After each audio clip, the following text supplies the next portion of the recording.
Okay, so we're going to try this again. And what I'm talking about is the mechanical timer. And then I have essentially a step down for the 110 volt to 12 volts so that we can get the timer hooked up correctly. So I'm going to be installing that in just a minute here. Got our root cellar here. I'm going to be doing several projects today. The other thing I'm going to be doing is I need to put in one more brace support down there, and there's a metal metal rod that's on the other side of the land that I'm going to pick up, and it's way over there on the other side of the 24 acres. I'm going to use my ATV to go get it, and I'll put it in here so that I got a little more support. And then I'm going to start putting in some makeshift shelving into the root cellar here so that I can actually store some items. We haven't had rain for quite a while now. It's been close to 6 months, and I'm at the point where I'm just going to start getting things set up down here because it's just taking so long to get any rain to test it out. I'm pretty sure it's going to hold anything that comes along because I got some really big wood in here, posts to support it. And I also have some 10 mil plastic, a couple layers that are covering underneath this to prevent the water from soaking all the way through. So hopefully that's going to work when the rain comes, but you know, it's been 6 months and I think it's time to actually start getting some shelving set up down there. So that's what we're going to do today. So here we go.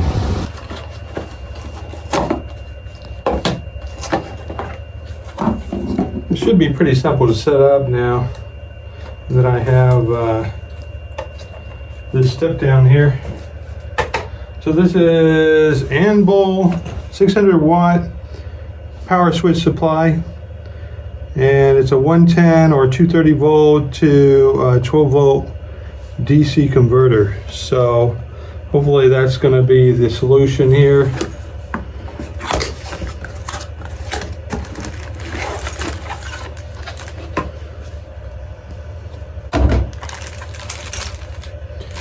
I could possibly mount this to the wall.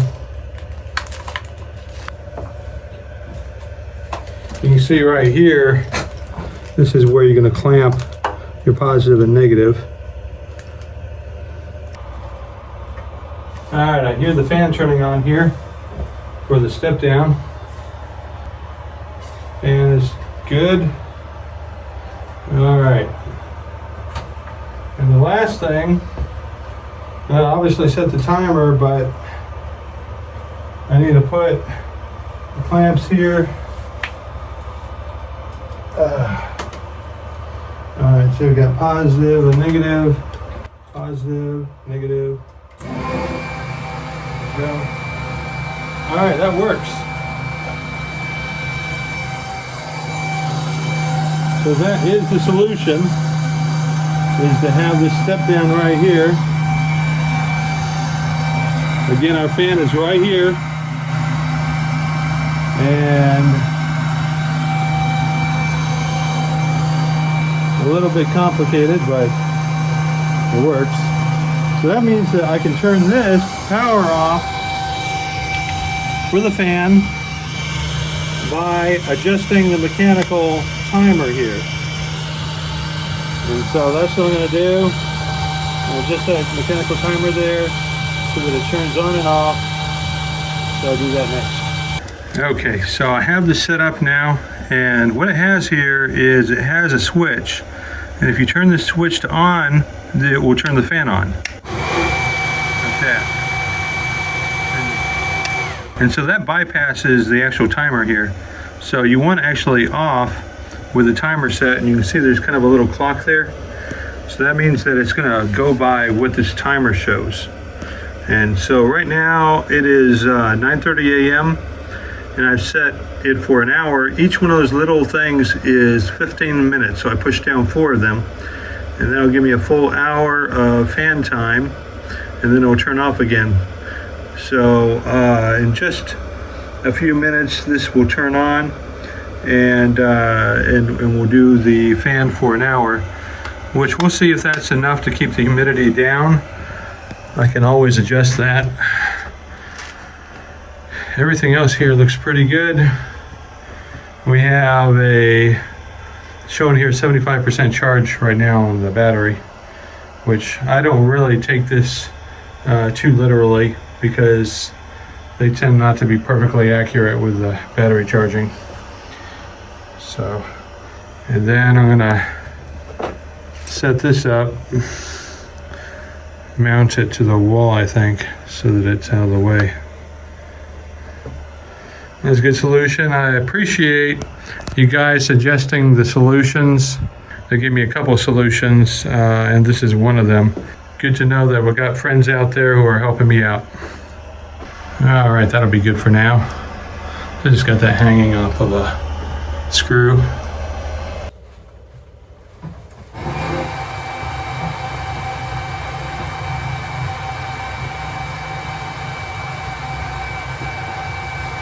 There it goes. All right.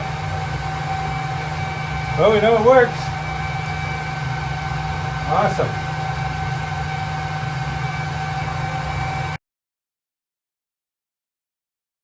If possible, it's always good to have a manual backup device if your electric equipment fails.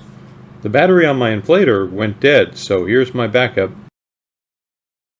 Now I'm going to go over to the other side of the land to pick up that metal post to use as additional support for the root cellar.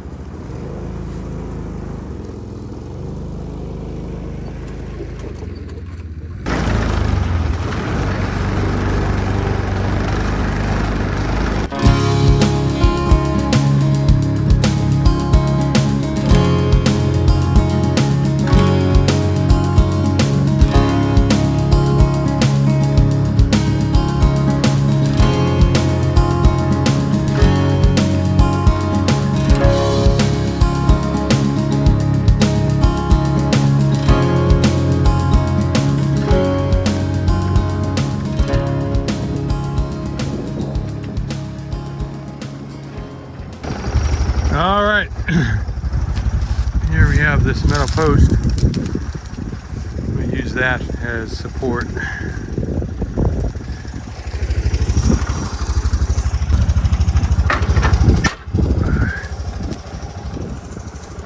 Yeah, I didn't put this hitch on it because it was giving me trouble.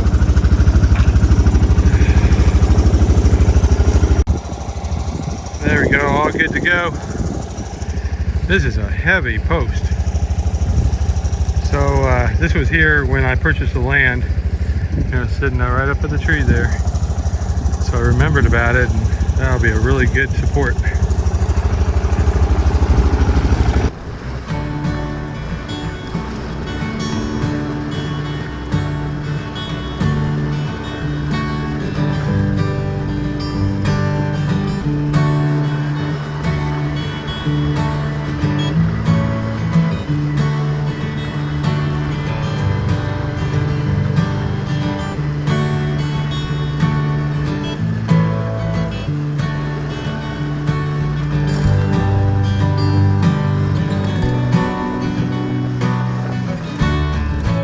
So I got the post down into the root cellar, but it's too tall to use as a support. I was off by quite a bit.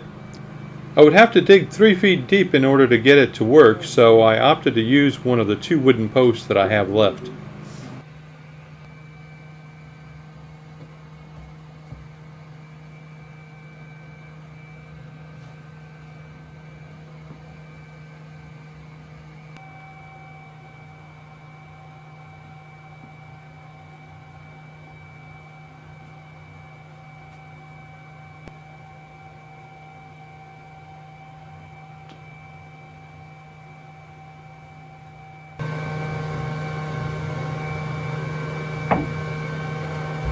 Oh, look at that.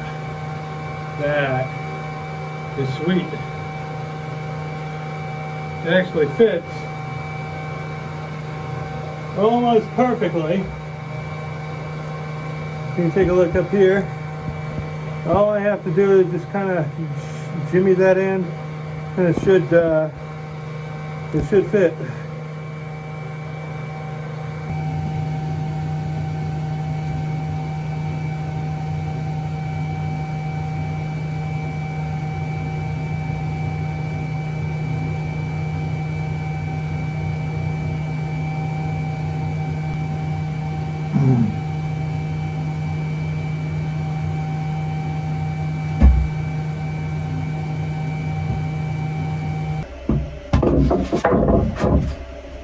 A little warped, which is not the best.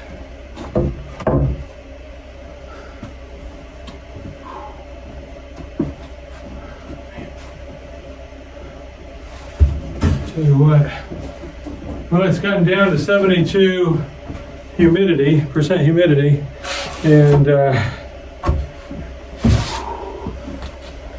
so any reduction helps.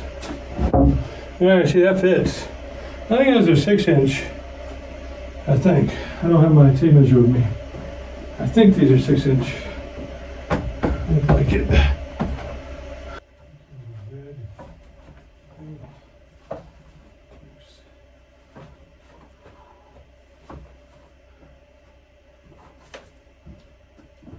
So for now, this is just some makeshift shelving. I'm going to start putting some canned goods and other food items down here. Maybe later I'll get a good solution for some shelving.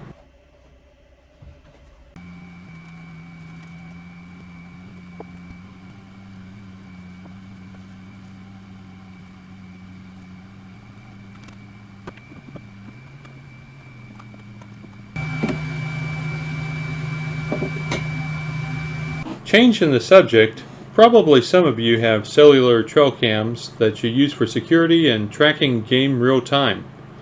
If you do and have a 3G trail cam, there's a good chance that you aren't receiving images to your cell phone or email anymore. I purchased 3 CreativeX trail cams 1.5 years ago and was never told that the 3G function would be phased out. I spent $800 total, so I'm not very happy with CreativeXP. I'm pretty sure they knew about the discontinue date, but still allowed me to purchase their 3G cams. On March 1st, I noticed I wasn't receiving any images anymore, and so I contacted their support line. They asked me to try 5 different tasks to get it to work again, and finally said 3G isn't supported anymore. I really don't get how a company is supposed to create goodwill when they're selling products that won't work in the near future. They offered me a $75 credit for a 4G cam, but they already lost me as a customer for not telling me up front. So I went out and purchased a Tacticam 4G cam, and I really love how it works. They have a great phone app for the trail cam which allows you to change the cam settings right from your phone. Pretty awesome. So that ends this video. Again, I appreciate the comments you make on my videos, especially when I have issues that need help. Thanks for watching, and I'll see you on the next video.